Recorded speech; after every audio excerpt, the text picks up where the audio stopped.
मैंने African countries के बहुत से लोगों से बात की। मैंने उनको कहा कि मैं इसमें आपकी मदद करने को तैयार हूँ, क्योंकि ये सबको समान अवसर देता है और डेमोक्रेटाइज ये उसका मेन पॉइंट है, उसको नहीं छोड़ सकते आप।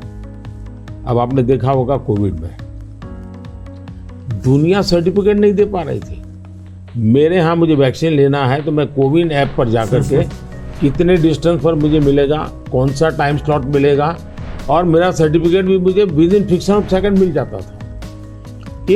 और कोविन मैंने ओपन सोर्स कर दिया था, कोई भी उसका उपयोग कर सकता है। तो ये मेरा अनुभव, उसका कारण डिजिटली बहुत लाभ हुआ है मेरे देश में। और हम शायद जो इंडस्ट्रियल रिवॉल्यूशंस हुए, फर्स्ट सेकंड, हम पीछे रह गए क्योंकि हम गुलाम थे। ये चौथा जो इंडस्ट्रियल रिवॉल्यूशन है जिसमें डिजिटल एलिमेंट सबसे बड़ा है, और भारत इसमें बहुत कुछ प्राप्त कर लेगा, ऐसा मेरा विश्वास है। Yeah, I think the key point is that the digital infrastructure just keeps richer. You know, a lot of people know about the identity system and the digital payment systems, and that the government, by taking virtually all the government payment programs now and digitizing those, that alone saved a lot of money and it created access on a more equal basis. But now as you're moving into the different areas, advice for farmers, registering their land, tutoring for kids, and the health records, connecting all of those, that's kind of a second phase. And we're just at the beginning now of the third phase, where these advances in artificial intelligence will come on top of that and make the value even better. आपने सही कहा, AI का महत्व बहुत है। और मैं तो कभी कभी मजाक में कहता हूँ, हमारे देश में माँ को आई बोलते हैं, माता को बहुत से राज्यों में भाषा बोलते हैं आई। अब मैं कहता हूँ हमारे यहाँ बच्चा पैदा होता है तो आई भी बोलता है, AI भी बोलता है। वो इतना एडवांस हो गया है। अब देखिए मैं कैसे उपयोग करता हूँ, मैं आपको बताऊँ, जिसको देखकर आपको भी खुशी होगी कि कॉमन मैन कैसे AI का उपयोग कर सकता है। जैसे मैंने G20 में AI का बहुत उपयोग किया। मेरे पूरे G20 का परिसर था, उसमें पूरा का पूरा AI का उपयोग करके सारे इंटरप्रिटेशन की व्यवस्था मैंने AI से की। मैंने मेरे सभी ड्राइवर्स को मोबाइल फ़ोन पर ऐप डाउनलोड करवा दिया, उसके साथ बैठे हुए गेस्ट उनको करवा दिया। मान लीजिए वो फ्रेंच भाषा जानते हैं तो ड्राइवर के पास ऐप में फ्रेंच की व्यवस्था थी, वो ड्राइवर के साथ फ्रेंच में बोलते थे, ड्राइवर अपनी लैंग्वेज में सुनता था, ड्राइवर अपनी लैंग्वेज में जवाब देता था।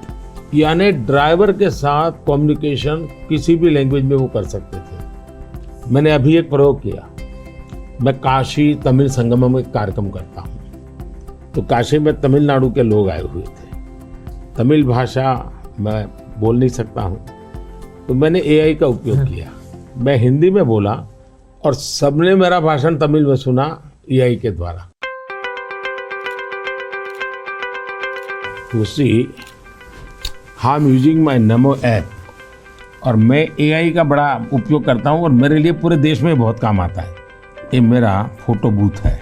अब आप सेल्फी ले लीजिए इस पर, टेक द सेल्फी। Okay.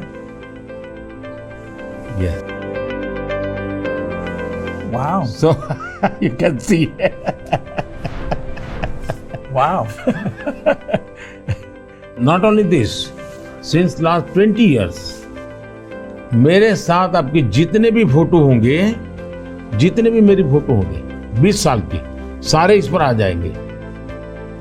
कभी और किसी पब्लिक फंक्शन में मान लीजिए आपका एक 1/10 पार्ट दिख रहा है, तो वो फोटो में भी अगर मैं दिखता हूँ और आपका 1/10 भी दिखता है, वो भी उसको वो रिकॉग्नाइज करके ले आता है। तो आज टेक्नोलॉजी का कैसे उपयोग हो सकता है, और मैं मानता हूँ कि इस प्रकार के प्रयोग हमें वैल्यू एडिशन करते हैं। अब पहले क्या होता था, मैं कहीं जाता था, कोई फोटो मांगता था, देते थे। आज मैं कहता हूँ भाई तुम AI पर जाओ, मेरे नमो ऐप पर जाओ, फोटो बूथ में जाओ, खुद की सेल्फी ले लो, आपको आपके साथ मेरा जितना भी फोटो होगा कि कोने में आप खड़े होंगे तो भी मिल जाएगा। तो हमने थोड़ा रोजमर्रा की जिंदगी में लोगों की मदद करने के लिए उपयोग करना चाहिए। तो मेरी कोशिश होती है कि पहले उसको कंफर्ट लेवल देना, उसको लगना चाहिए हाँ यार ये तो मेरे काम का है। जब काम में होता है तो फिर उसको इनोवेशन करता है, वो नई चीजें जोड़ देता है। I'd love to hear your view on how India sees AI. अगर हम AI को एक मैजिक के टूल के रूप में उपयोग करेंगे तो शायद बहुत बड़ा अन्याय हो जाएगा। या AI का उपयोग अपने आलसीपन को बचाने के लिए मैं करता हूँ कि भाई मुझे किसी को चिट्ठी लिखनी है, मैं ड्राफ्ट नहीं करूँगा, मैं ChatGPT को कह दूंगा कि मेरी चिट्ठी ड्राफ्ट करके दे दो, तो ये गलत रास्ता है। मुझे तो ChatGPT के साथ कंपटीशन करना चाहिए, मैंने उसके साथ लड़ाई लड़नी चाहिए कि नहीं तुम ठीक नहीं कर रहे हो, तुम ये शब्द की जगह ये क्यों नहीं लाए, तो मैं AI से आगे जाने की कोशिश करूं। अब जैसे हमारे यहाँ बहुत सारी लैंग्वेजेज हैं, बहुत सारी बोलियां हैं, मैं AI को कहता हूं आप इन बोलियों को पकड़िए। मेरे एस्ट्रोनॉट्स को इंट्रोडक्शन के लिए गया था, तो हमारे एस्ट्रोनॉट्स किस प्रकार से काम करने वाले थे, तो रोबोट से मैं बात कर रहा था। मैंने रोबोट से काफ़ी बातें की और मैंने देखा कि मैं अलग अलग टोन में बोलता था, थोड़ा लहजा बदल के बोलता था, और मैं देख रहा था कि वो मुझे प्रॉपर रिस्पॉन्ड कर रहा था। फिर मैंने उसका नाम बदल करके पूछने की कोशिश की, तो फिर उसने रिस्पॉन्ड नहीं किया। तो मैंने कहा आपका AI, मैंने 3 मिनट 4 मिनट बात किया, अभी तक वो मेरी आवाज़ को रिकॉग्नाइज नहीं कर पाया। जब तक मैं उसका नाम नहीं बोलता हूँ वो मुझे रिस्पॉन्ड नहीं कर रहा। मैं वो चाहता हूँ कि मेरे आवाज़ को सेंस करे, और भले ही मैं उसका नाम न बोलूँ लेकिन वो मेरे से बात करे। तो उन्होंने कहा ठीक है विल डू दिस। तो मैं हर बार नई चैलेंज देता रहता हूँ।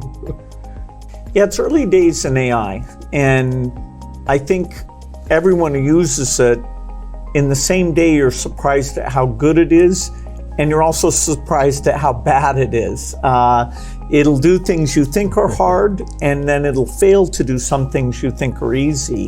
I started my trip here in Hyderabad, which was a nice occasion because Microsoft is celebrating 25 years in the country, and that's been such a fantastic experience. So I was definitely challenging the team there. Hey, we have to make the accuracy better. And for now, it's like a co-pilot. It helps suggest things, but the final decision about medicine or the letter you want to write, the final decision, we still have to review that, even though it may make us a bit more creative and a bit more productive. It seems like AI is a huge opportunity, but there's some challenges that come with that. How do you think India will approach that? देखिए